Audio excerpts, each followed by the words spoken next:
I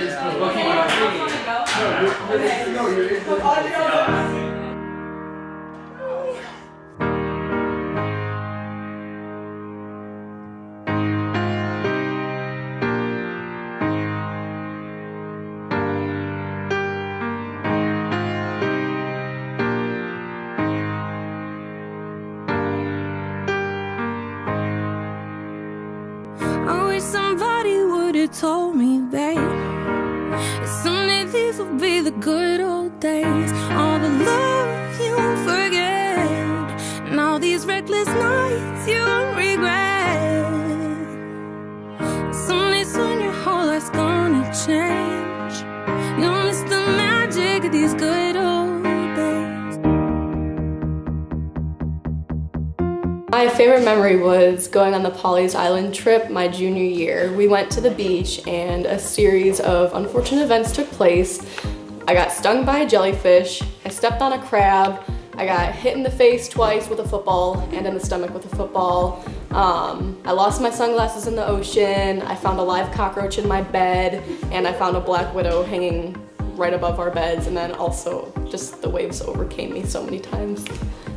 Pawleys Island, my sophomore year, when we went to that church and we were doing worship, and something weird just happened. Like everyone just started hugging, and we just had this really weird connection, and people were crying, and it was just, yeah, it made me trust you guys a lot more, and solidified that for me.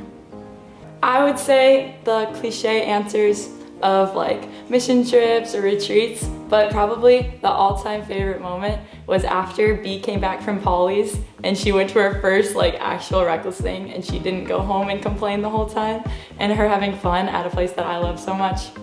That was my favorite memory. My favorite memory is probably going to Croatia, because I have so many good memories tied to that.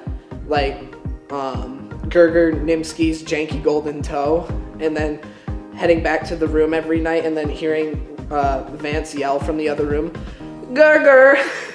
Small group time is always just really fun, because like maybe you'll go off on a tangent, learn something really random about someone, or just go off on a really deep tangent and learn something like really cool about other people in the group.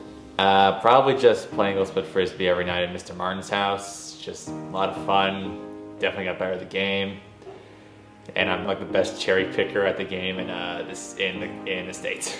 My favorite memories from Reckless and Summit are the lip sync battle at the end of this year, and then all of the late night Bible study talks we've had. Also the really good small group memes. Probably the missions trips were big for me, especially I think like a specific day in Colombia, the first day where we went and we visited the special needs orphanage, and then we went to the center for like teen moms and their babies, and I think that was just like a really powerful day that I loved like so much. My other favorite memory is probably going to Expeditions Unlimited. That was so much fun playing broomball. This year actually winning the broomball was so fun. I think the best part about that was watching Trevor score the only goal in the final and everybody losing it. That was so awesome. Favorite memory right here. So my freshman year, we were at Expeditions Unlimited, and it was after the pasta night where we have the mostaccioli and everything, and then out of nowhere, Matt Swatalski just yells, "Mostaccioli," as loud as he can, rips the biggest fart, and then runs out of the room, and all of us also run out of the room because we're not trying to smell that. It was bad. That whole night was just bad, but it was hilarious too. All of the missions trips I've been on, Bogota, Colombia, and like summers hanging out with friends at like youth group events, or just in general with like missions teams, but also just the other friends I've made here. I'd probably say this winter camp this year and all the mission trips I've been on, just like how God, works through our team, like how we all just like bond together. It's definitely gotta be the lip sync battle at winter camp. Our whole small group really got into it. We put in just hours of dedication and work. Literally for 2 weeks straight, I was listening to that song in the shower every single morning. And we went up there and we killed it. In case you missed it, here's a little taste.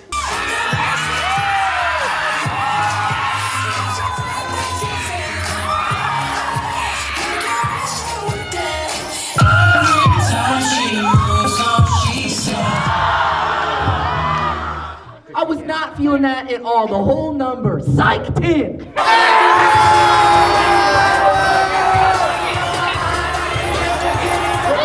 think of the first time I was in Summit was the Pine Ridge, South Dakota trip. I got to go on my first plane ride to South Dakota. I slept next to a snoring Fletch, which is like a freight train. It's so loud.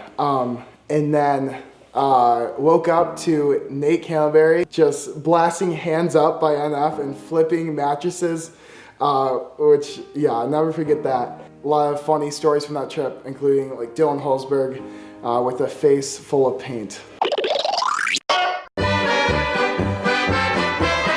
I personally do not think I have one awkward or embarrassing moment that stands out from the rest. Mark, while we were trying to think of one, said, your whole life is just this awkward vibe. So I'm just gonna leave it at that. Having to feed Kate Walsh Cheetos with my toes in The Wheel of Misfortune.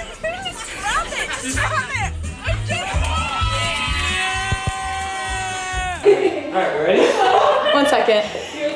Pawleys Island also, my sophomore year. It was pretty late at night. Altman had clogged the boys' toilet. So I had to go relieve myself outside, and while I was minding my own business, Grant Armstrong just comes barreling out of nowhere. It scares the crap out of me, and I peed my pants. So my pajamas smelled pretty bad for the rest of the trip. How's my hair look? Just kidding, I'll check myself. I don't trust you. At Pawleys, so for the longest time, I thought Keisha was a leader, like a reckless leader. And I only found out at Pawleys that she was a student, and she was a junior in high school that year.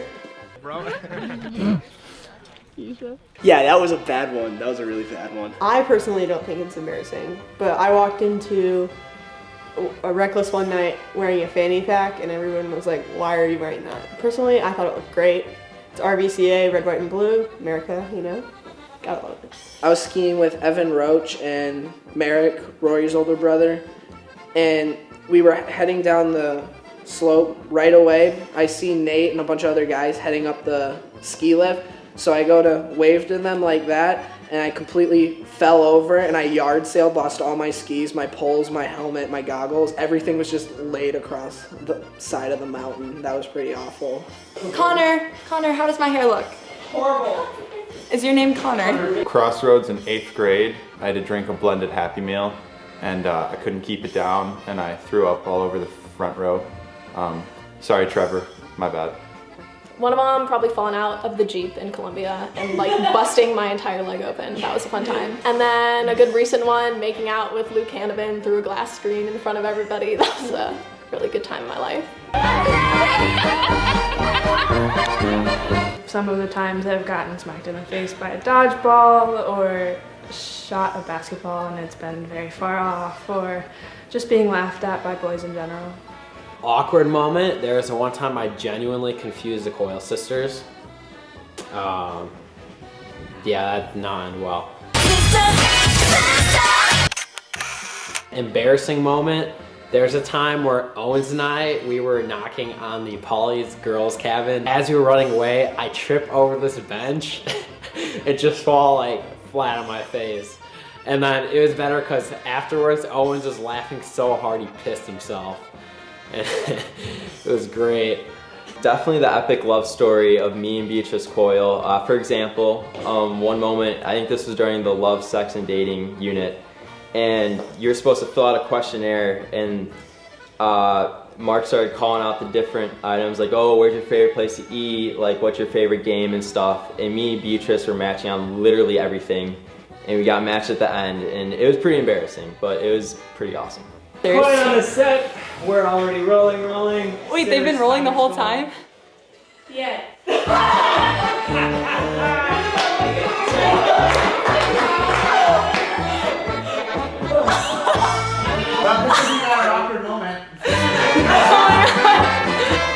One favorite quote of mine was, we were at the Johansson's house.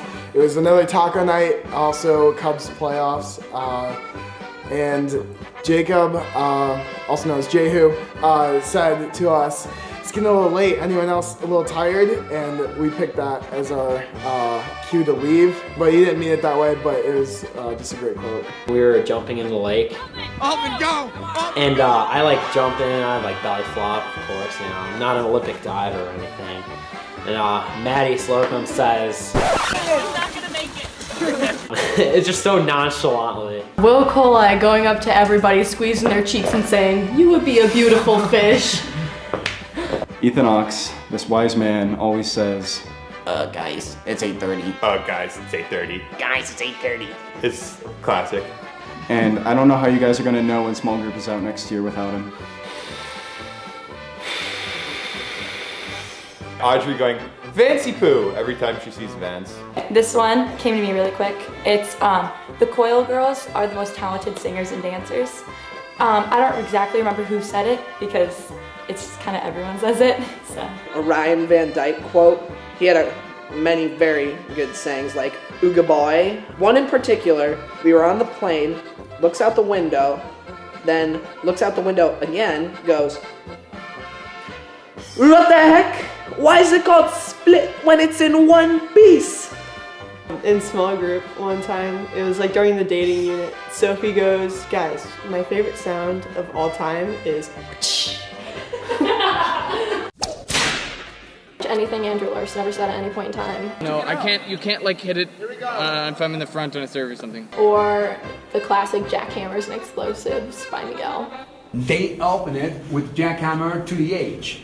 Yeah, when David Fletch was trying to describe what he got from Christmas, told our small group I got and then it was a Yamaha guitar. We were in the hot tub on a retreat, and we were having a small group discussion. Altman told a joke, and we laughed, and then it kind of was silent, and he just keeps on laughing with the little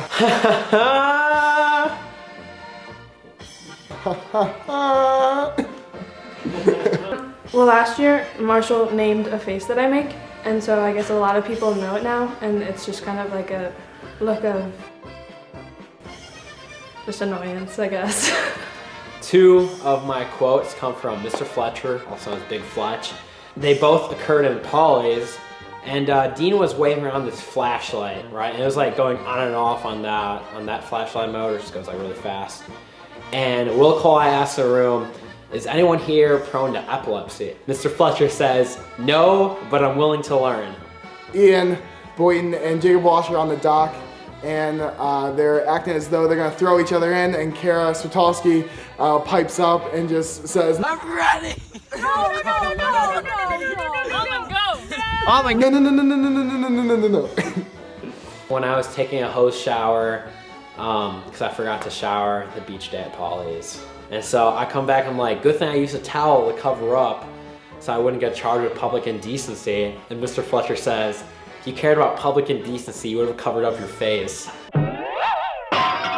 Probably all the times that I would give a movie reference and no one picked up on it, specifically Facing the Giants or Polar Express. In Bogota, Colombia, I'm leaving the room. There's a few guys in there. And I just turn and I'm like, well, see ya. And I just paused, waiting for some positive feedback, but did not get any, and realized they did not know that it was from Facing the Giants, and it was kind of awkward. It's Polar Express, right? Dang it, it's Polar Express. It's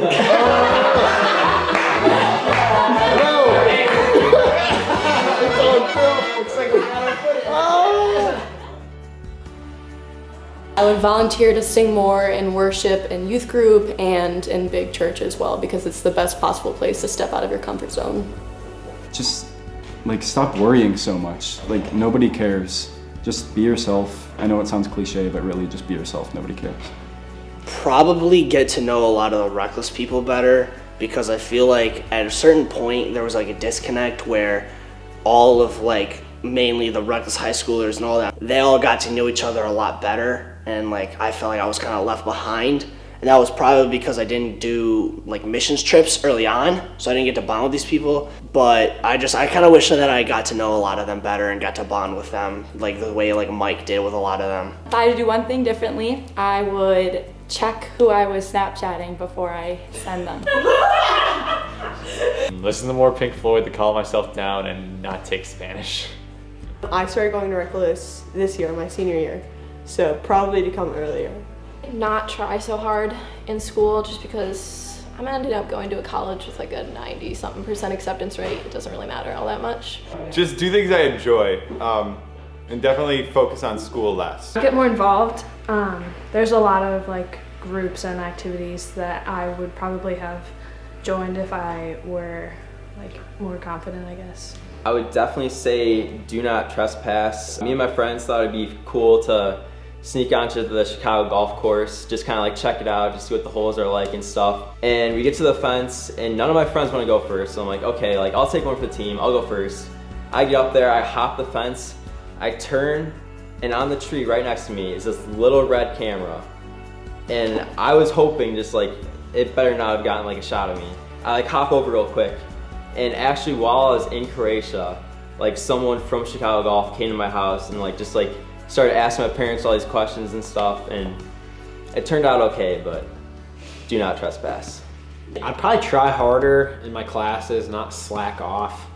And I'd also just like be myself more and stop like worrying about what other people thought of me. It would for sure have to be the missions trips freshman and sophomore year, as well as the winter retreats, because you only have 4 years with some of the most amazing people you are probably ever going to meet in your life, and it's not a lot of time looking back at it. So you gotta do these things. You gotta get to know everyone. It's how you're gonna form deeper, more meaningful relationships with people, and it's just gonna make your time at Reckless so much more enjoyable for you. He taught me to lean on him even in the hard stuff because he's always working behind the scenes whether you know it or not. So just to trust on him and seek his will in all times. I think for me, I realized that you won't always find God where you want to find him, and you'll often find him where you don't think you will. I found him in just conversations with friends, through worship, and even just looking at the beauty of nature sometimes, and you just get this feeling sometimes. The biggest thing that God taught me was to be okay with who I am and that he will love me no matter what, even if I'm not the crazy, super fun person that I think that everyone wants. One thing that God really taught me was like, don't be so judgmental toward people. Maybe it was the setting I grew up in, is that I always feel like I like look at someone and I'm like, oh, this person may be like a bum. Oh, this person maybe is like not someone I should hang around. And then they turn out being some of like the most genuine people I ever know. That he's in control of like all things. I'm kind of a control freak. So giving everything like up to him is kind of scary, but once you break through, it's a really cool experience. Probably say how to properly teach his word to others that don't really have the same faith in him as we do. I think the biggest thing is that he has a plan for everything, and even though that plan doesn't always include me always loving life or like being the happiest, in the end, like it's gonna work out to my benefit and like the benefit of his kingdom. Going back to Croatia again, it was really a life-changing experience for me. Showed me that my faith, or anyone's faith, it's not a journey you have to do by yourself. I mean, at Reckless, you have all these amazing leaders and people that care about you, so you use them. You can sharpen your sword against theirs. They're there for you. They want to help you out. Your leaders like Mark, Nate, they're amazing people, and they just want to help you out. All they want is what's best for you. I think God just taught me that he does have a plan, and like no matter if you think that it's not what you want or like you don't like expect it, what's gonna happen, like it does work out eventually, and you'll see that it is for the best. God taught me that life is like a boomerang. You know, whatever you throw out there is gonna come right back at you. So you know, just be careful with your words and actions. To pray more. I've always heard, you know, pray continually. It's always been something that sat in the back of my mind, but I've never really put into practice until the last year. And I can definitely attest that my best days have been days where I've woken up early, spent 30 minutes praying with God, and been with him throughout the rest of the day. God's taught me that there's gonna be highs, there's gonna be lows, but if you lean on him in the lows and you stick with your faith and just like persevere, then he can make you like a more whole person than if you never had that low at all. I can trust him and his timing. He'll provide open doors and shut others. I know it's cheesy, but kind of live in the moment, because before you know it, you're graduating and you wonder where all the time went. Cut your hair sooner. Like seriously, you will not regret it. Oh my gosh. But then we would miss sweaty dance of the bandana. Can't miss that.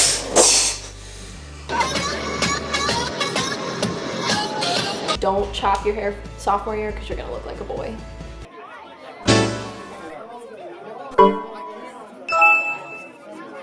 Don't do a buzz cut. It doesn't work. It's just bad. Hygiene is so key. Wear deodorant and brush your teeth. Smell good, look good, feel good.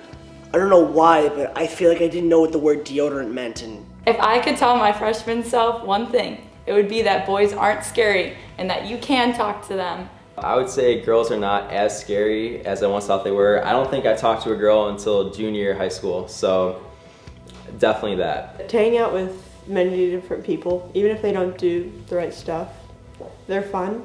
Hang out with them, enjoy life. Don't take Spanish next year. You're gonna make it. Stop being so dramatic and threatening to drop out every semester because you're gonna graduate and you're gonna be fine. Come earlier to youth group and be more confident. Trying harder, just being more outgoing, being more myself, and also choosing like one group of friends to like be really close with instead of trying to be like good friends with everyone, because that's just doesn't work out. I'd say this new guy on the scene, Mark, it might be tough to see right now, but he's gonna turn out all right. It'll be a good time. Never thought we'd get old. Maybe we're still young. Maybe you always look back and think it was better than it was. Maybe these are the moments. Maybe I've been missing what it's about. Been scared of the future, thinking about the past while missing out on now. We've come so far. I guess I'm proud.